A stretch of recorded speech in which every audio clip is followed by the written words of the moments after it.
Mi nombre es Aldo Cayúa y estoy muy agradecido con contar con su presencia. En esta oportunidad quisiéramos que la palabra de Dios sea de gran bendición para su vida. Para nosotros en la Primera Iglesia Bautista es un verdadero gozo contar con la presencia suya y esperamos que el Señor le bendiga grandemente. Para empezar la exposición en esta oportunidad de la palabra de Dios, vamos a pedir que Él bendiga este tiempo que vamos a estar juntos compartiendo y reflexionando en lo que ella nos dice. Vamos a orar. Padre, en el nombre de Jesús te damos gracias, Señor mío, por la bendición de la vida, de la salud. Gracias, Señor, porque nos permites dedicar este tiempo al estudio de tu palabra. Te ruego, Señor, mi Padre, en el nombre de Jesús, que tu palabra, Señor, en esta hora sea bendiciendo la vida de cada hermano, de cada persona, Señor, que está participando, está viendo este servicio, Señor, que tu Espíritu Santo pueda hablar, ministrar, que tu Espíritu Santo, Señor, pueda cumplir el propósito redentor de tu palabra, así también como el propósito, Señor, de sustento, ese propósito de fortaleza, Señor, y ese propósito de visión que ella tiene para con cada uno de nosotros. Bendice este tiempo en el nombre de Cristo Jesús. Amén. Amén. Bueno, en esta oportunidad y conociendo y sabiendo los tiempos difíciles en los que estamos viviendo, vamos a hablar acerca de 7 pasos para recuperar la esperanza en tiempos de crisis. 7 pasos para recuperar la esperanza en tiempos de crisis. Bueno, sabemos que vivimos tiempos difíciles, pero las estadísticas ya hemos visto y conocemos que son estadísticas un poco complejas, un poco difíciles, un poco frustrantes, desaniman, desalientan, quebrantan el espíritu, las noticias. Y pareciera que a propósito se ha hecho eso, ¿no? Del seguimiento de las noticias, dando como nunca antes, me parece, yo no conozco en la historia que antes se hubiera hecho algo así, que se hiciera seguimiento de la cantidad de enfermos y de la cantidad de muertos que venían sucediendo a causa de esta pandemia. Eso, y no solo eso, sino circunstancias, otro tipo de circunstancias difíciles también, han hecho de que la salud emocional, la confianza, la paz, la estabilidad emocional de las personas haya sido fuertemente afectado. Y entonces eso ha provocado un montón de dificultades de tipo emocional. De hecho, ya se habla de la otra gran pandemia, que es la pandemia de la salud emocional. ¿Qué nos dice la palabra de Dios? ¿Qué consejo nos da o qué nos dice Dios a través de su palabra respecto a este tema, acerca de la crisis y la esperanza, acerca de las situaciones difíciles por las que pasamos usted y yo y por las que estamos enfrentando en realidad a nivel global? Pero antes que nada, quisiera recordar algunas cosas que yo sé que usted sabe y que ya está cansado o cansada de escuchar. Y es acerca del efecto emocional que produce el sufrimiento en la vida de las personas, el sufrimiento emocional en tiempos de crisis. Bueno, una de las cosas que hace la crisis y que hace el sufrimiento es afectar nuestra percepción de la realidad.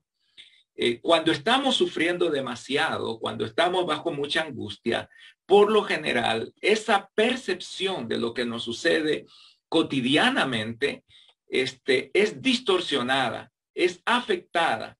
Por lo tanto, perdemos la claridad del contexto y la claridad de las cosas que nos están rodeando. También nos convierte en personas envidiosas y amargadas, porque al estar sufriendo y al estar experimentando la angustia y la crisis, y vemos a otras personas que están disfrutando de la vida, que están disfrutando de sus bendiciones, que nos muestran fotos, por ejemplo, a través del Facebook o de otras redes sociales en las que les está yendo bien, la comida que comen, el carro que se compraron, la playa que visitaron. Es decir, cuando uno ve esas cosas, uno comienza a amargarse porque uno piensa, ¿y por qué a mí no? ¿Por qué yo no estoy en este momento gozando de ese tipo de situación en la vida? Entonces comenzamos a sentir envidia y comenzamos a amargarnos respecto a lo que está sucediendo alrededor nuestro.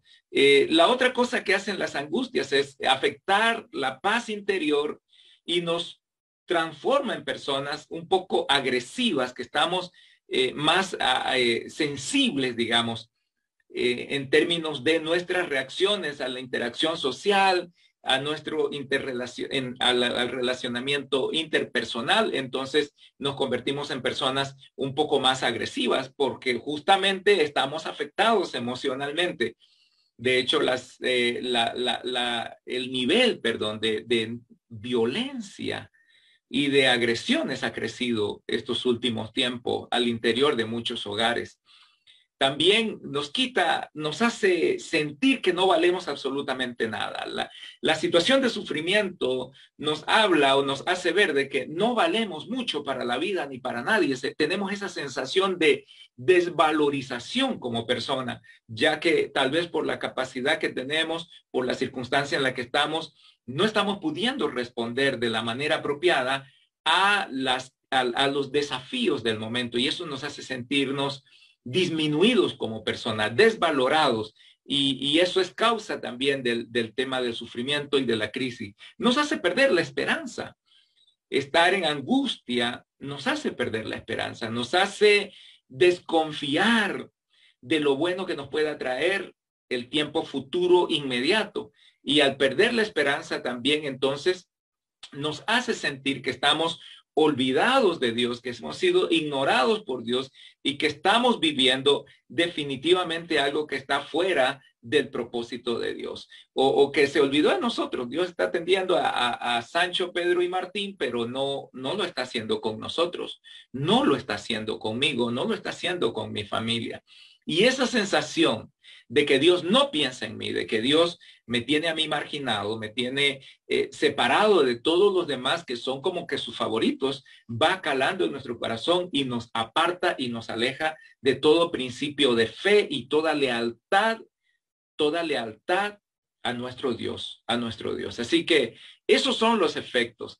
Y la palabra de Dios tiene un excelente mensaje, tiene un excelente recordatorio para nosotros que entonces van a traer aliento a nuestra vida, van a traer aliento y esperanza. Y yo quisiera en este tiempo que vamos a estar meditando en la palabra de Dios, recordar esas cosas. Y quisiera que usted recuerde estos 7 pasos que vamos a hablar ahora y que ojalá podamos, usted y yo, en nuestras familias, en nuestra mente, en nuestro corazón, tener presente todos estos aspectos que la palabra de Dios nos va a hablar en este tiempo. Ahora, Ezequiel capítulo 36, versículo 26 y 27 dice, pondré en ustedes un corazón nuevo y un espíritu nuevo. Quitaré de ustedes ese corazón duro como la piedra y les pondré un corazón dócil. Pondré en ustedes mi espíritu y haré que cumplan mis leyes y decretos. El fundamento de los 7 pasos que vamos a hablar en esta oportunidad, pues está basado en esto que la palabra de Dios nos dice. Aquí el profeta Ezequiel está hablando del nuevo nacimiento, está hablando de algo nuevo que Dios va a hacer en medio de la vida de los seres humanos. Él dice que va a poner un corazón nuevo y un espíritu nuevo. Y voy a quitar ese corazón de piedra y le pondré un corazón dócil, dice la palabra de Dios. Es la promesa de una nueva vida, es la promesa de un nuevo nacimiento, un nuevo corazón. Nosotros sabemos que el corazón es la base de los sentimientos y de las emociones. Y cuando dice un espíritu nuevo, está hablando de la mente. Entonces, cuando habla del espíritu, está hablando de la mente. Entonces, y el espíritu de Dios que dice, pondré mi espíritu en el versículo en el versículo 27, y pondré mi espíritu, pondré en ustedes, perdón, mi espíritu y haré que cumplan mis leyes y decretos. O sea, Dios nos va a permitir a nosotros nacer de nuevo. Va a poner una nueva mente, un nuevo corazón, nuevas emociones, nuevos sentimientos. Y no solo eso, sino que a través de su espíritu nos va a dar la fortaleza necesaria para que podamos nosotros cumplir sus leyes y decretos, es decir, vivir bajo su autoridad y sus normas. Cuando hablamos de los 7 pasos que vamos a mencionar enseguida, estamos diciendo que la base de la capacidad para dar esos pasos es el nuevo nacimiento que nos está hablando el profeta Ezequiel y que se cumple en la venida de Cristo Jesús. Cristo Jesús le dijo a Nicodemo que para participar del reino de los cielos era necesario nacer de nuevo. Nicodemo pensó que tenía que nacer de nuevo, entrar al vientre de su mamá y volver a nacer, porque no estaba pensando en lo que Ezequiel decía, que no tiene que ver con eso, tiene que ver con una transformación de vida y corazón que es producto del Espíritu Santo sobre nosotros. De tal manera que el nuevo nacimiento es aquello que nos permite a nosotros, nos habilita, nos capacita para poder entonces entender el propósito de Dios, cambiar la mente y el corazón nuestro y tener la capacidad de acomodarnos a los planes y los propósitos de nuestro Dios, de nuestro Padre. Ahora, ¿cuáles son esos 7 pasos?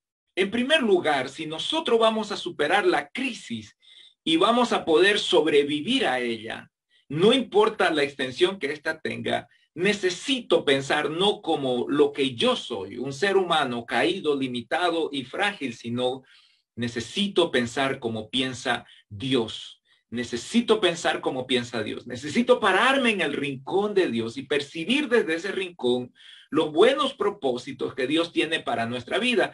En 1 Corintios capítulo 2, versículo 16, la Nueva Versión Internacional dice: ¿quién ha conocido la mente del Señor para que pueda instruirlo? Nosotros por nuestra parte, dice el apóstol Pablo, tenemos la mente de Cristo. Usted y yo que nacemos de nuevo, usted y yo que le hemos entregado nuestra vida a Cristo Jesús, tenemos la mente de Cristo. Por ese nuevo nacimiento, Dios ha puesto en nosotros una mente y un corazón diferente. Es esa mente que viene está cubierta por su gracia y por su amor. Pablo dice, nosotros tenemos la mente de Cristo. Si vamos a pensar como Dios y necesitamos pensar como Él piensa, ver las cosas como Él está viendo desde la mente de Dios, entonces necesitamos la mente de Él y no la nuestra. Y eso es lo que Dios cumple a través de esta palabra. Nos confirma que usted y yo tenemos la mente de Cristo, por lo tanto podemos pensar desde el rincón de Dios, percibir las cosas de Dios. En Romanos capítulo 8, versículo 5 dice, los que viven conforme a la naturaleza pecaminosa fijan la mente en los deseos de tal naturaleza. En cambio, los que viven conforme al Espíritu fijan la mente en los deseos del Espíritu. De tal manera que está haciendo una separación entre lo que es lo carnal y natural y lo que es lo espiritual. Y está diciendo que lo carnal no puede poner sus ojos en lo espiritual, no puede comprenderlo, no se va a parar en esa perspectiva. Es imposible de que lo haga. ¿Por qué? Porque hay una naturaleza diferente. En cambio, dice, los que viven conforme al Espíritu fijan la mente en los deseos del Espíritu de Dios. En todo caso, la mente de Cristo es el resultado del nacimiento que ha desechado el pensamiento carnal y que es el resultado entonces de su presencia, de su verdad en nosotros. Y 1 Pedro capítulo 4, versículo 7 nos da algo muy importante. Ya se acerca, dice, el fin de todas las cosas. Así que para orar bien, manténganse sobrios y con la mente despejada. Para orar bien, manténgase sobrios y con la mente despejada. O sea, no podemos permanecer nosotros en la angustia de la tribulación de manera permanente y constante si es que vamos a orar bien delante de Dios. Necesitamos entonces la mente de Cristo. Tenemos la mente de Cristo. Nos enfocamos en la vida no desde la perspectiva de la carne y el mundo, sino desde la perspectiva de Dios. Y ese es un elemento fundamental. Porque si usted sigue conduciendo y pensando en su vida con los pensamientos y las realidades que usted trae de la vida pasada, del mundo, de su propia experiencia, circunstancia, usted no va a poder experimentar esa mente de Cristo. Necesitamos, por eso, pararnos en el rincón de Dios. Y el rincón de Dios está encerrado en su palabra y vamos a hablar un poco luego de eso. Es a través de la palabra que entendemos la mente de Dios. El Señor decía, como son tan altos, como está tan alto el cielo de la tierra, así mis caminos son diferentes a los caminos de ustedes. Por lo tanto, nosotros tenemos que asimilar la perspectiva de Dios. Ese cambio de mente que Dios nos prometió tiene que ver con la mente de Él puesta en medio de nosotros, en medio de nuestra vida, en medio de nuestro ser. Y si vamos a mirar la realidad de este mundo y vamos a salir victoriosos, no podemos salir victoriosos si miramos desde nuestro rincón humano y carnal, sino tenemos que mirar desde la perspectiva de Dios. Entonces, si vamos a salir de la crisis con esperanza y en victoria, necesitamos la mente de Cristo para mirar todo lo que viene delante. Y a través de esa mente despejada, esa mente llena del propósito y de la palabra de Dios, lleno de los pensamientos y las verdades de Dios, entonces yo puedo orar de manera inteligente, puedo orar con fe, puedo orar con fortaleza. Y eso es lo que el apóstol Pedro nos dice. No hay oración permanente, firme, fuerte, dura, convincente, si no es con la mente de Cristo. Y eso es lo que usted y yo necesitamos con urgencia. Si usted no ha nacido de nuevo, usted necesita a Cristo Jesús con urgencia, porque las fuerzas humanas y nuestra mente nos dice que no hay posibilidad, nos dice que todo está acabado, nos dice que ya nada se puede hacer. Pero hay tanta palabra de Dios que nos recuerda que eso no es verdad, que la última verdad la tiene Dios y que en su gracia y en su misericordia nosotros podemos alcanzar victoria.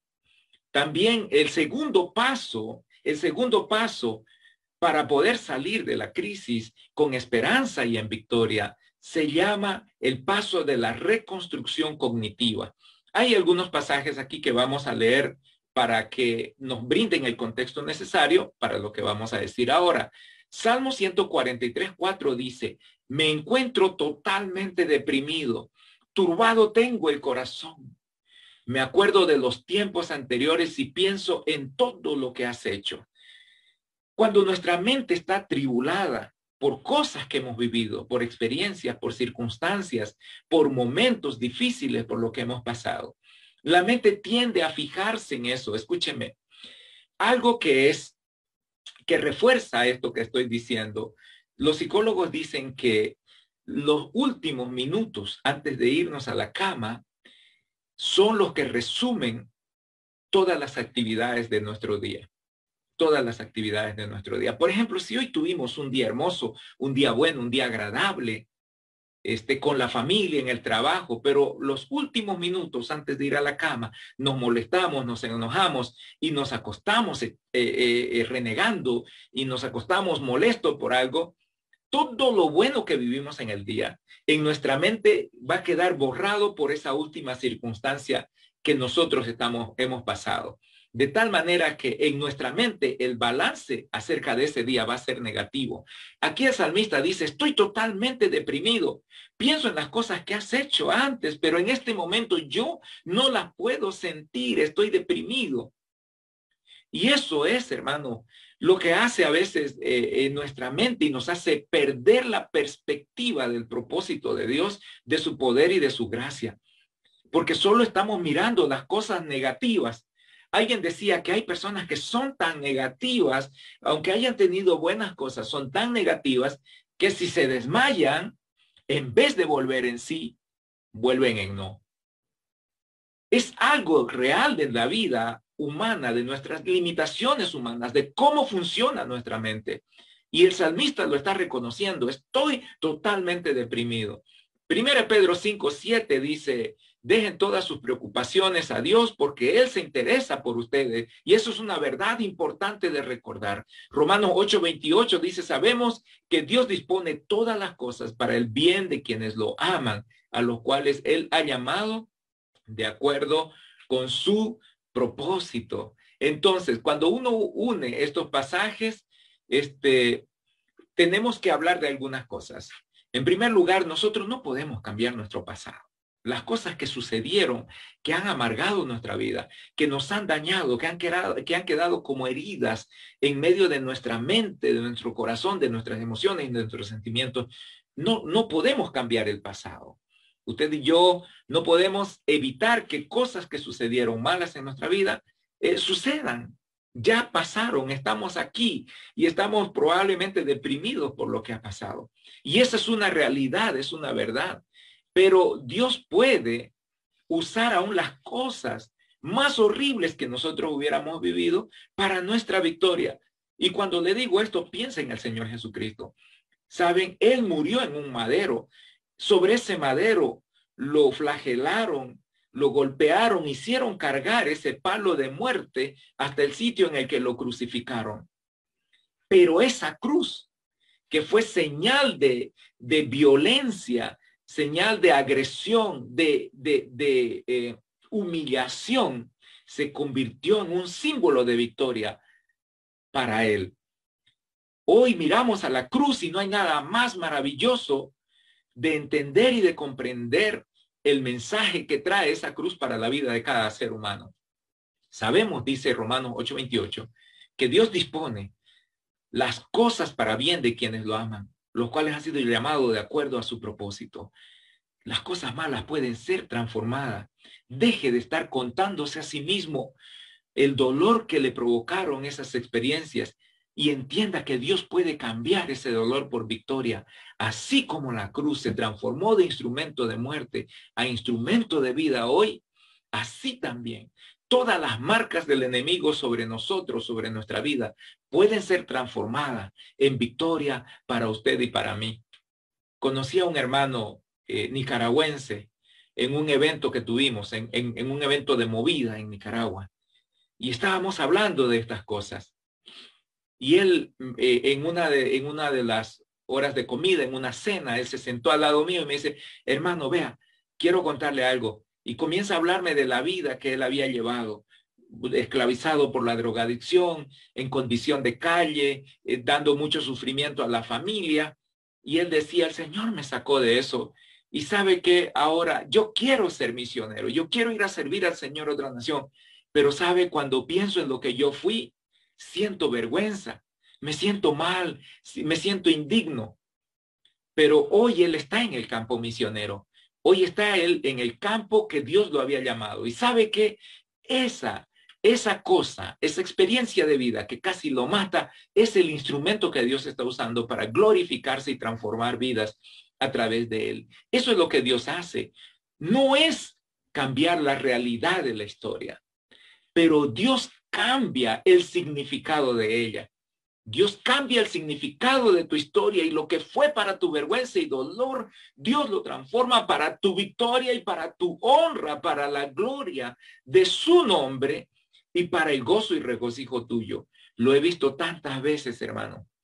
Cosas que fueron causa de mucho dolor, causa de mucha angustia y de mucha tristeza, transformada por Dios en instrumentos de victoria. Con lo que el diablo quiso destruir tu vida, Dios mismo puede transformar para tu victoria y convertirte en un hijo de Dios victorioso. Necesitas entender que Dios tiene propósito y tiene poder. Dios tiene un plan de victoria y de gozo para sus hijos y tú eres parte de esa familia y no estás exento, no estás fuera del propósito de Dios. Entonces, reconstruye tu mente, sí, deja de lamentar por lo que pasó y pregúntale a Dios cómo esto que ha sucedido en mi vida, esa despedida en el trabajo, cómo esa situación por la cual quedé marcado yo el resto de mi vida puede ser transformado por ti para honra y gloria de tu nombre. No se cambia el pasado, pero se cambia el significado de la historia. Eso es la reconstrucción cognitiva y eso puede suceder en la vida de alguien que confía y cree que la palabra de Dios es verdad. A los que aman a Dios, todas las cosas, absolutamente todas las cosas, le ayudan a bien, dice Romanos 8:28. Ahora, el tercer paso para superar la crisis y terminar con esperanza es el desarrollo de una actitud de adoración a Dios. Me agrada la palabra como la tengo separada aquí en la pantalla, en la presentación, adorando, ¿no? Orando. La adoración y la oración son dos elementos que están siempre pegados. Yo adoro a Dios cuando oro, y oro cuando, mientras oro, adoro a Dios. Jeremías dice, Jeremías 36, del versículo 16 al 20, dice, después de darle el contrato de compra a Baruch, hijo de Nerías, dirigí al Señor esta oración. Tú, Señor, con gran despliegue de poder creaste el cielo y la tierra. Nada hay imposible para ti. Tú muestras tu amor por 1000 generaciones, pero también castigas a los hombres por los pecados de sus padres. Oh Dios grande y poderoso, tu nombre, Señor, todopoderoso, es todopoderoso.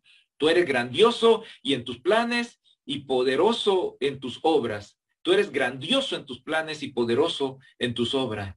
Tú ves todo lo que hacen los hombres y das a cada uno lo que merecen sus acciones. Tú hiciste milagros y señales en Egipto y aún hoy lo sigues haciendo, tanto en Israel como entre todos los hombres, de manera que tu nombre se ha hecho famoso. ¿Sabe qué es lo que pasa cuando nosotros adoramos a Dios? Déjeme primero explicarle un poquito el contexto en el que estaba el profeta Jeremías cuando escribió esto. Jeremías estaba encarcelado. Jeremías era castigado y siendo metido en una cisterna, en un pozo de agua que estaba seco, que era un lodazal. Ahí lo tenían metido. Y Jeremías, imagínense que Jeremías está preocupado no por cómo se ve él.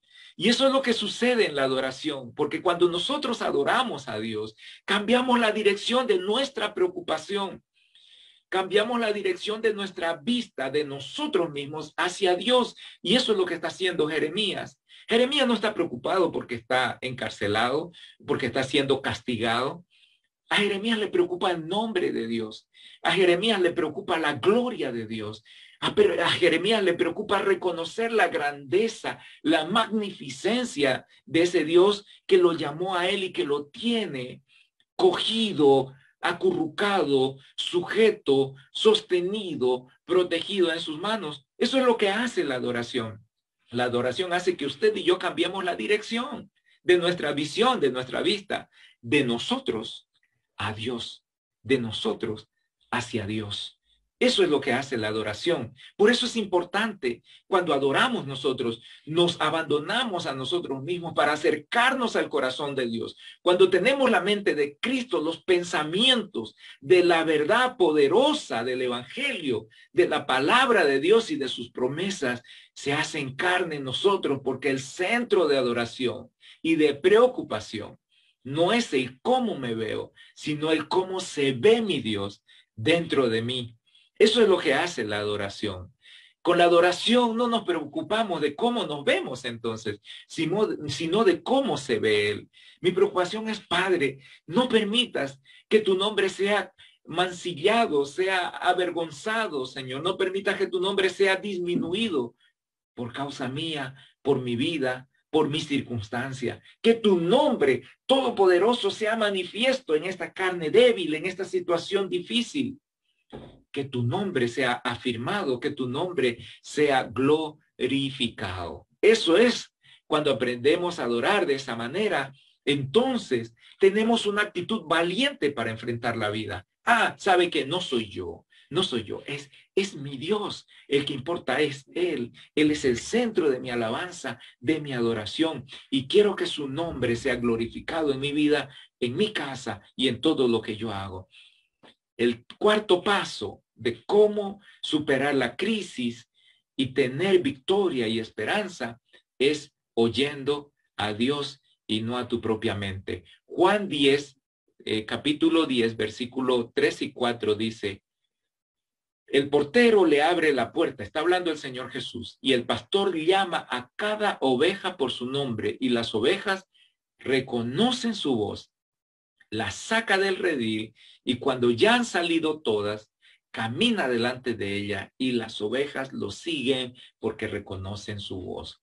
Jesús dijo, yo soy el buen pastor, así como mi Padre me conoce a mí, y yo conozco a mi Padre, así también yo conozco a mis ovejas, y ellas me conocen a mí. Yo doy mi vida por las ovejas. Y el Salmo 143:8 dice, por la mañana hazme saber de tu amor, porque en ti he puesto mi confianza. Hazme saber cuál debe ser mi conducta, porque a ti dirijo mis anhelos. A ti dirijo mis anhelos. Entonces, yo no sé qué voces puede estar escuchando usted. Hay muchos cristianos que le creen más, ¿verdad?, a la persona que le habla con deseos de destrucción, con deseos de daño, y no a la promesa y a la palabra de Dios. Hace unos años atrás, en la universidad, un joven en otro país llegó y me dijo, hermano Aldo, diga que en la facultad tenemos una fiesta y el catedrático, el docente me dijo que si yo no voy y llevo una caja de cerveza y voy allá, estoy perdido. Y ahora tengo que hacerlo, tengo que ir porque si no voy a perder el curso. Y entonces, pues, ¿qué voz estás escuchando? ¿Qué es lo que dice la palabra de Dios respecto a eso? ¿A quién vas a escuchar? ¿Qué te dice Dios respecto a una situación como esta? Todo lo puedo en Cristo que me fortalece. Sí, es un pasaje que nos recuerda que en todo caso, la palabra de Dios o la palabra del hombre, las promesas de Dios o las amenazas del hombre, ¿qué es más real y qué es más conocido para usted? ¿Qué es lo que usted escucha más? El Señor Jesús dijo, yo conozco a mis ovejas y ellas escuchan mi voz. Cuando yo les hablo, ellos escuchan. Y necesitamos estar atentos a la voz de Dios y no a la voz de este mundo. Usted y yo necesitamos escuchar a Dios. El mundo está lleno de noticias malas, de noticias espantosas, de noticias tristes. ¿Y sabe qué? El Evangelio es la buena noticia. Es la buena noticia que usted y yo necesitamos escuchar. Es la buena noticia que usted y yo necesitamos difundir. En estos últimos tiempos hay algo que se llama bulo, que son mentiras, son engaños que se manejan para meter miedo a la gente, para engañarlo. Son mentiras y la gente las cree, las recibe y están espantados, asustados por esos bulos, por esas mentiras, esos mensajes mentirosos y engañosos. ¿Por qué no haces correr la palabra de Dios? ¿Por qué no haces correr el evangelio? ¿Por qué no contrastas esos mensajes con las buenas cosas que Dios tiene preparada para ti? Si escuchas a Dios, vas a tener una vida más fortalecida, vas a tener una vida más sana, vas a tener una vida más entusiasta, tu esperanza va a reverdecer. No tienes que escuchar la voz del mundo, tienes que escuchar la voz de Dios. Ninguna otra voz debe de tener más autoridad sobre tu vida que la palabra de Dios. Sí, yo sé. Hoy en día, la palabra de Dios es la palabra que cada uno tiene. Cada uno decide por sí mismo, para sí, lo mejor, y eso es lo mejor. Pero no, eso es una gran mentira del diablo. Si eso fuera verdad, hoy tuviéramos más gente feliz, tuviéramos un mundo más feliz y no un mundo tan desgraciado, tan complicado, tan entristecido, tan deprimido como el que tenemos hoy. Ninguna otra voz, por eso, debe tener más autoridad que la voz de Dios. El cobijo de esa voz es el que nos va a brindar la cobertura y nos va a brindar la fortaleza para continuar adelante. Al cobijo de esa voz vamos a ser guardados en paz. Tal vez esta noche tú necesites repetir eso. Tal vez esta noche necesites escuchar la voz de Dios más que la del mundo, más que los noticieros, más que los vecinos, más que tu jefe, más que el compañero envidioso que todo el tiempo te está machacando con sus palabras. Tal vez necesites escuchar y prestar más atención a lo que Dios está diciendo acerca de ti, acerca de ti. Tienes que escuchar la voz de Dios. El quinto paso es confiando y cobijándonos en Dios.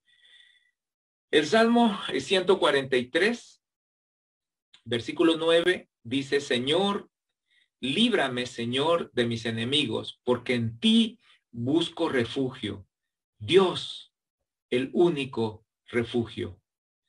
Salmo 62, desde el versículo 1 hasta el versículo 8, hay un diálogo fantástico entre el salmista conversando con Dios y presentando su angustia. Pero hay algo que quiero resaltar en este pasaje. Usted puede leerlo en la casa desde el versículo 1 al versículo 8, pero dice así el versículo 2: solamente es mi roca y mi salvación.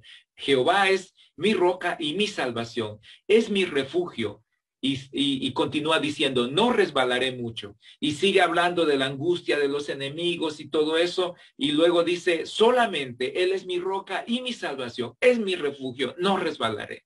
Y sigue hablando otra vez, afirmando su fe, ¿verdad? A través de esa lucha, esa batalla que Él tiene en su mente y en su corazón por sus circunstancias. Y en el versículo 8 dice, esperad en Él todo el tiempo, oh pueblos, derramad delante de Él vuestro corazón. Dios es nuestro refugio. Ahora, he resaltado en el texto, si usted lo puede ver allí, la primera afirmación que el profeta, que el salmista hace es, no resbalaré mucho. La segunda, no resbalaré. Y la tercera, definitivamente es mi refugio. Hay una progresión de esa confianza. Al principio el salmista dice, bueno, Dios está conmigo y bueno, yo sé que no voy a resbalar mucho porque Él me va a ayudar. Y sí, tal vez resbale, está dudoso. Pero en la segunda ocasión Él dice, no voy a resbalar. Pero en la tercera ocasión hace pública su convicción y dice, pueblos, esperen en Él todo el tiempo. Dios es nuestro refugio. Es decir, hay una confirmación, una afirmación plena de su confianza en el Señor. Y así es el caminar con el Señor. Cuando nosotros corremos y nos cobijamos en Él, las primeras veces estamos todavía desconfiados. ¿Será que sí, Señor, vengo a ti, pero es que no sé, tal vez, quizás, bueno, me siento mejor y tal vez esto va a cambiar?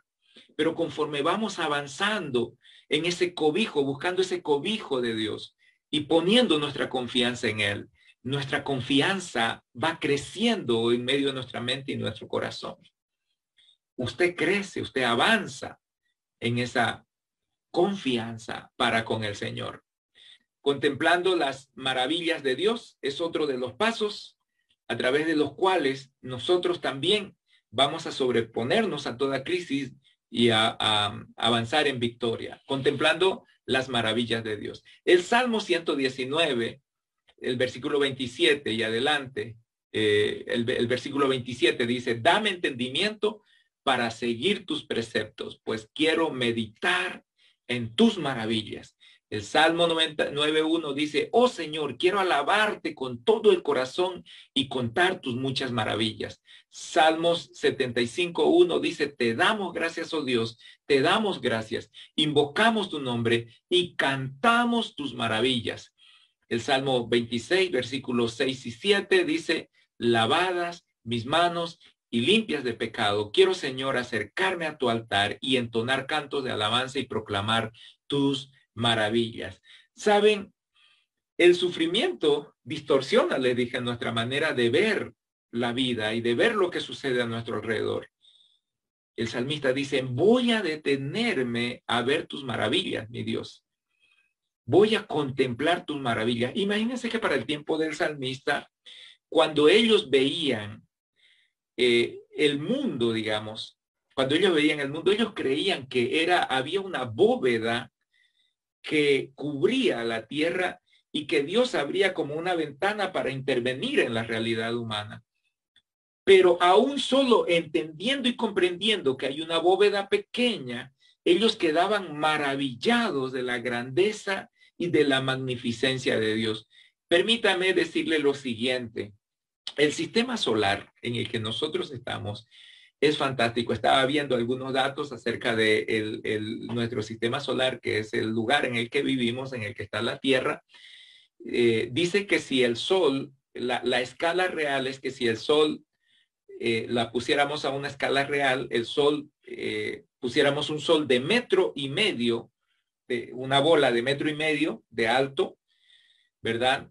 La Tierra estaría ubicada, sería como una canica que estaría ubicada como a 127 metros de distancia de esa pelota de luz que sería el Sol, a 127 metros de distancia.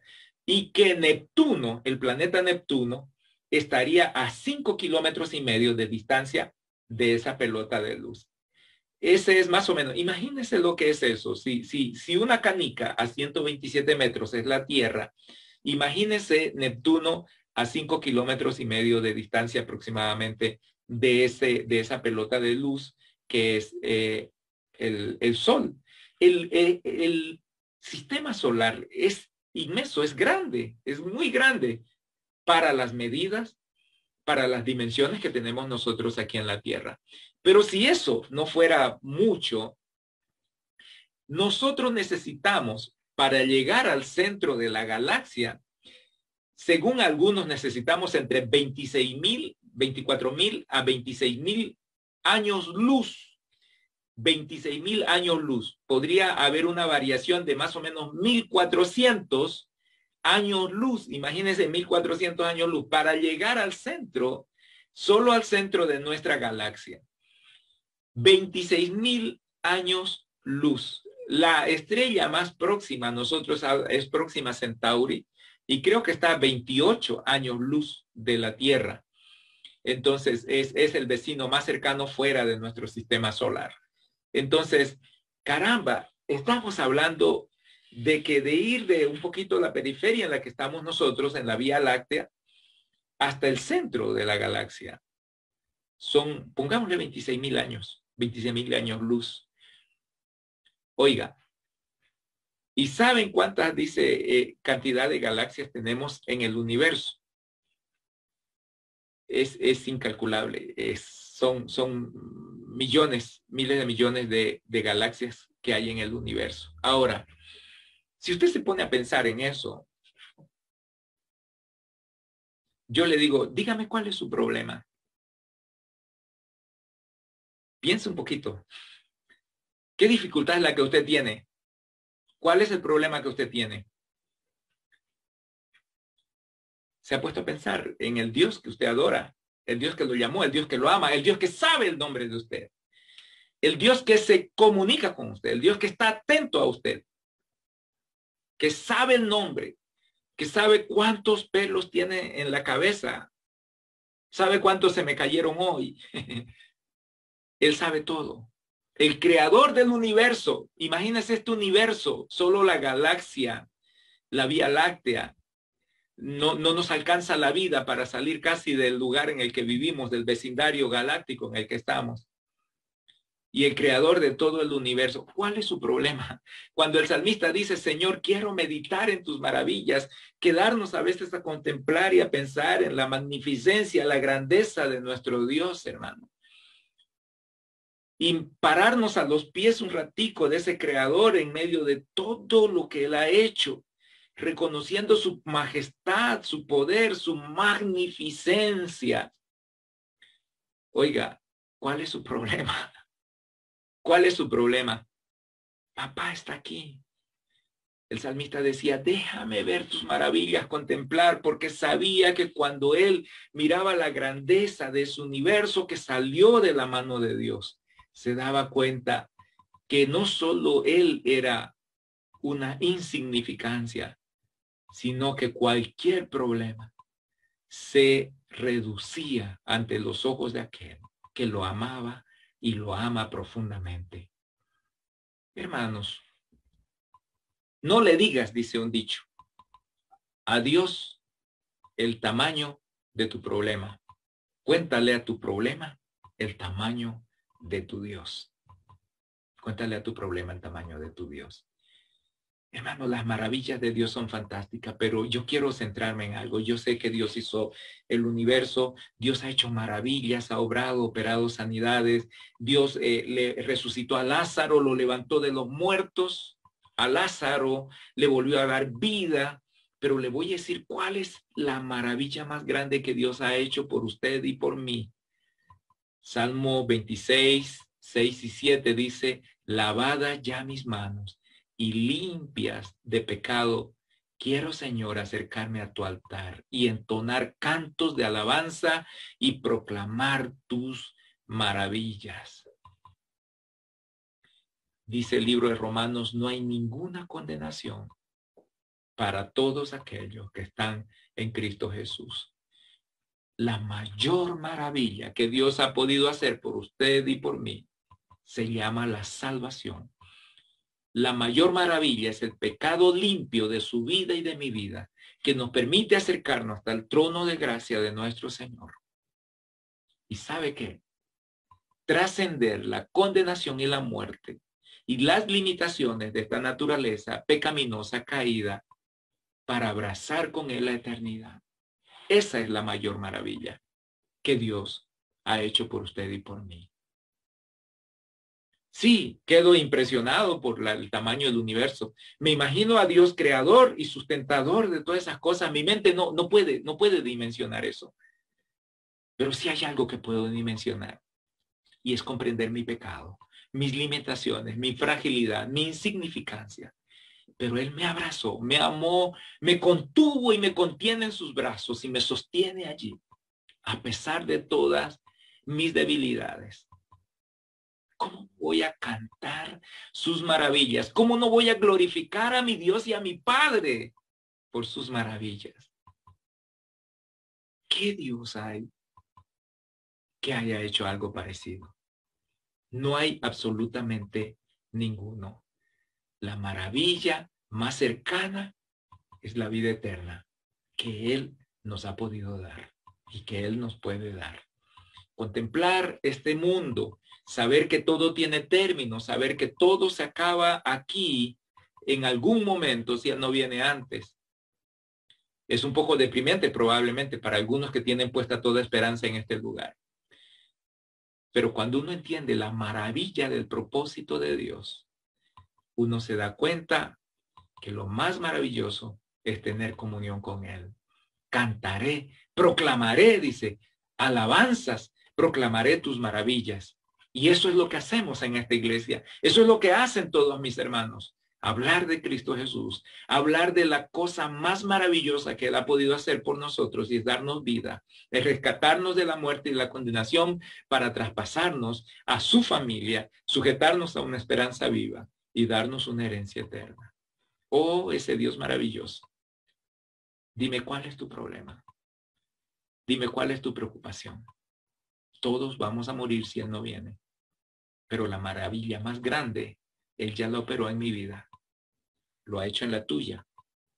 Y finalmente, si nosotros vamos a salir victoriosos de toda crisis y vamos a salir con esperanza, necesitamos estar sosteniéndonos y permanecer en la comunión con Él. El Salmo 25:14 dice, la comunión íntima de Jehová es con los que le temen y a ellos hará conocer su pacto. Juan 15, versículo 4 y 5 dice, sigan unidos a mí, está hablando Jesús. Como yo sigo unido a ustedes, una rama no puede dar uvas de sí misma si no está unida a la vid. De igual manera, ustedes no pueden dar fruto si no permanecen unidos a mí.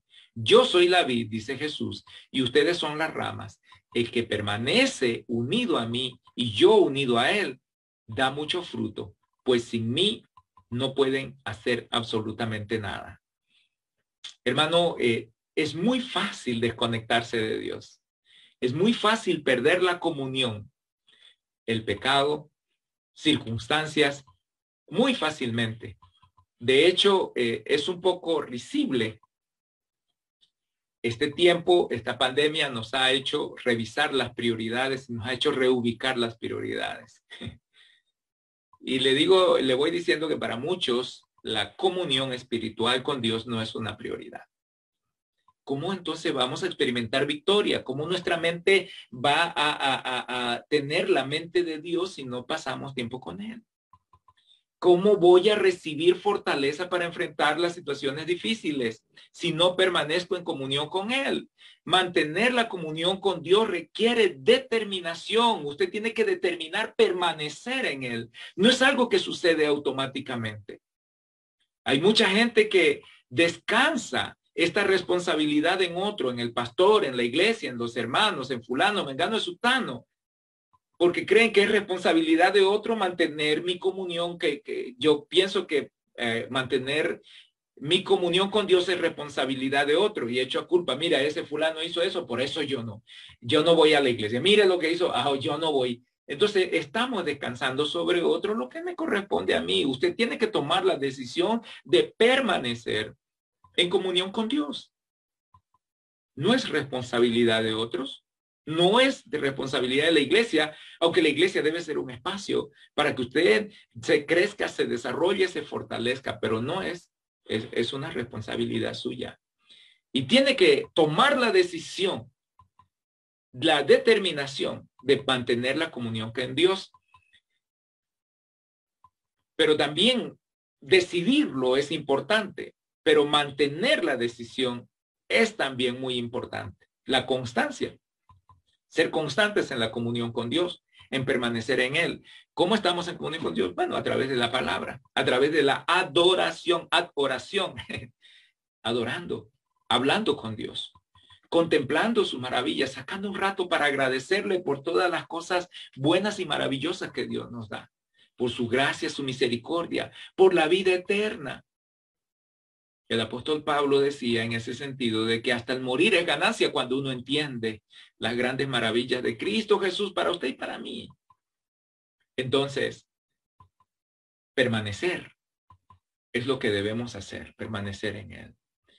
Vea, mi querido amigo, mi querido hermano, 7 pasos para poder vencer la crisis, salir con esperanza y con entusiasmo. Usted necesita cultivar cada uno de ellos. Usted necesita fortalecerse en cada uno de ellos.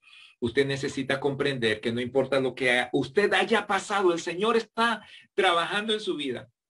El Señor puede cambiar la vergüenza en danza, en victoria. No importa lo que haya pasado. Dios puede hacer una maravilla con su vida también. Aférrese al Señor, acérquese a Él. Y usted no se va, jamás de los jamases, usted va a sentirse defraudado por eso. El Señor lo está esperando.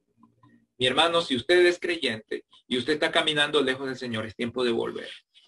Esta crisis y las situaciones de la vida nos llaman a estar cerca de Él. Nos llaman a tener su mente, nos llaman a tener un corazón fortalecido, un corazón renacido fortalecido, cercano a Él, con mente y corazón puestos a los pies del Señor Jesucristo. La victoria está en Él. La victoria es de nuestro Señor. Y yo le animo, regrese a los pies del Señor, permanezca en la comunión del Señor. Regrese al redil de Cristo, manténgase cerca de su palabra, deje que el Señor lo llene, busque comunión con Dios, adórele, contemple sus maravillas, reconózcala, no deje que las situaciones le hagan perder la perspectiva de lo bueno y lo maravilloso que es Dios. Aférrese a esa esperanza eterna, la maravilla más hermosa y preciosa que usted y yo como hijo de Dios tenemos, es la esperanza que tenemos más allá de esta vida. La esperanza que Él nos ha dado más allá de esta vida. ¿Cuál es su problema? Póngalo al lado de Dios y verá lo insignificante que es. Cobijarse en Él es lo mejor. Venga a los pies de Cristo. Padre, en el nombre de Jesús, en esta hora, una vez más, te doy gracias, mi Dios, por tus muchas misericordias. Gracias por tu palabra. Señor, ayúdanos a permanecer, a caminar contigo, a tener tu mente, Señor, a desarrollar, fortalecer nuestra fe, nuestra esperanza, nuestra confianza. Gracias, Señor, por tu amor. Gracias porque tú has hecho la obra más maravillosa y es transformar nuestra vida, es cambiar, Señor, es darnos el nuevo nacimiento y darnos la oportunidad de cambiar no solo nuestro futuro, sino también de transformar el significado de nuestro pasado y convertirlo en victoria. En esta hora yo bendigo a cada uno de los amigos y hermanos que están escuchando, Señor, y participando de este servicio. Que tu Espíritu Santo obre ahora, mi Dios, y que pueda tocar, Señor, las vidas. Hoy tu palabra, Señor, tu palabra va a hallar cabida en algún corazón. Hoy hay alguien aquí que está escuchando que necesita, Señor, de tu socorro, de tu ayuda y de tu auxilio. Que tu Espíritu Santo ahora, Señor, ministre y que tu Espíritu Santo complete, Señor, la obra que este siervo no puede hacer en este momento por quien está escuchando esta palabra. Que tu Espíritu Santo, Señor, descienda con poder y opere, Señor, salvación, transformación, esperanza y victoria en el nombre de Jesús. Amén. Amén. Que Dios le bendiga mucho. Y en la iglesia, en la primera iglesia bautista de San José, estamos para servirle. Las puertas están abiertas y usted puede comunicarse con nosotros a través de cualquiera de los medios que tenemos a su disposición. Que Dios les bendiga, le bendiga grandemente.